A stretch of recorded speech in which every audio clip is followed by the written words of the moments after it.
Okay, this is going to be a history of the Marantz company. I'll talk a little bit more about my assessment of these speakers as well.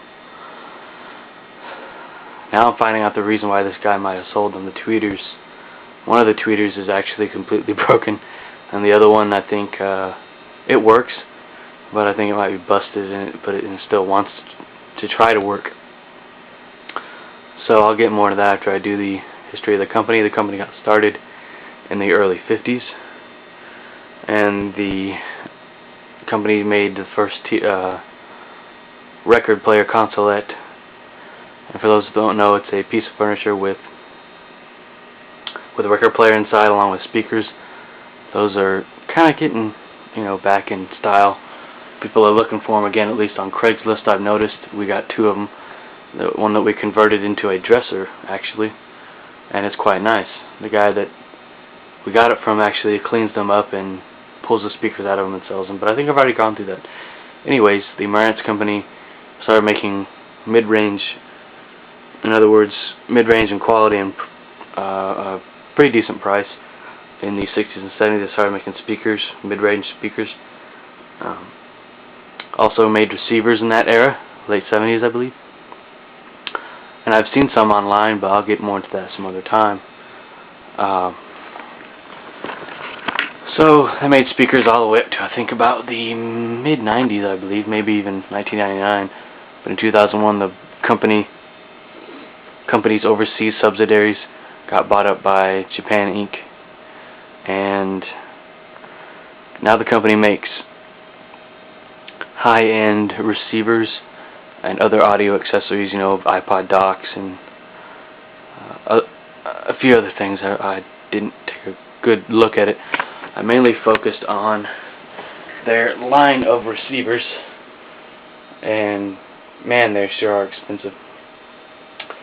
The most expensive one was $5,000. Then the lower high end was $2,000, and then the cheapest was about $500 bucks. I might get one of these for this set of speakers, simply because I think the amp in this player here just simply can't handle the highs produced by the tweeters, and that might be the cause of the clipping and clicking on the tweeter, the left tweeter that still is trying to work, but the one on the right speaker is completely out, I believe, so I'll have to replace it. I might as well replace both. And when I get a receiver, I'll review it. I might get a hand-me-down analog Pioneer receiver from the, I believe it's late 80s, early 90s. It has simulated surround on it, so I'm not too happy about that. I'm going to have to mix an analog and digital equipment together. And I know that Pioneer... Sorry, I'm sick, guys.